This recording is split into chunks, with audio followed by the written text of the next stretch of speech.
Hello everyone, welcome back to my new blog. হঠাৎ করেই luggage গুছিয়ে বেরিয়ে পড়লাম মামাবাড়ির উদ্দেশ্যে। হঠাৎ করেই কেন এই সময় মামাবাড়ি যাচ্ছি সেই সকল বিস্তারিত নিয়েই থাকছে আজকের ব্লগ। যেহেতু মামাবাড়ি যাব, তাই সকাল থেকেই একটা মনের ভেতরে একটা অন্যরকম এক্সাইটমেন্ট কাজ করছিল।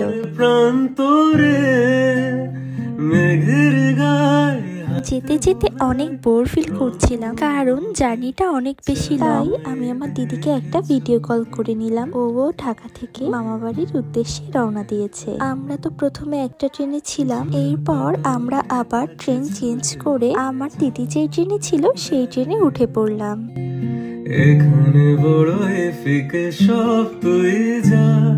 তারপর এই তো নেমে পড়লাম মামাবাড়ির স্টেশনে। আর ট্রেনটা চলে যাওয়ার পরেই দেখি পূজা দিদি, ভাই আর মাসি আমাদেরকে নিতে এসেছে স্টেশনে।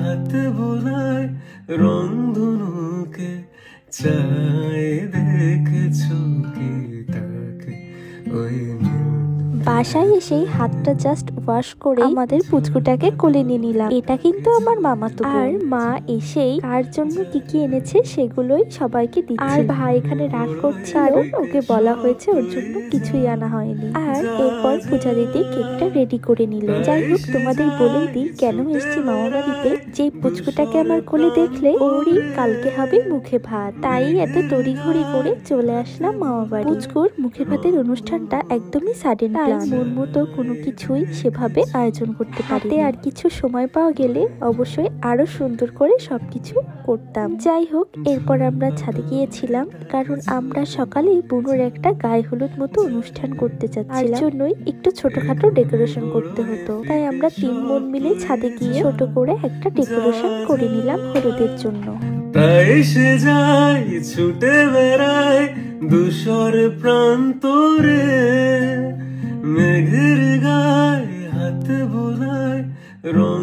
ডেকোরেশন শেষ করে নিচে নামতে নামতে সন্ধ্যা পার হয়ে গেছিল, তাই নিচে নেমে আগে আমরা খাওয়া দাওয়াটা শেষ করে নিলাম। এরপর চলে গেলাম হরিবাসর মন্দিরে। কালকে আছে মন্দিরে মহাপ্রভুর ভোগ, আর এই ভোগের প্রসাদ দিয়েই হবে বুনুর মুখে প্রসাদ।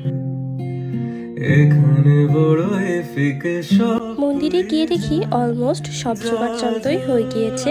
পরে আরো কিছু জিনিসপত্র কাটাকুটি বাকি ছিল, আর যারা কাটাকুটি করার জন্য এসেছিলেন, মানে হেল্পিং হ্যান্ড, তারা চলে গিয়েছিলেন।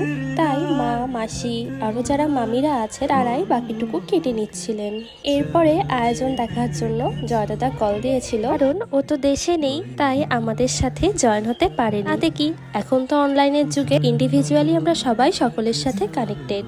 তো আজকের ব্লগটা এই পর্যন্তই। ভালো লাগলে লাইক, কমেন্ট এবং শেয়ার করবেন। হচ্ছে আবারও নতুন একটি ব্লগে। ততক্ষণের জন্য টাটা।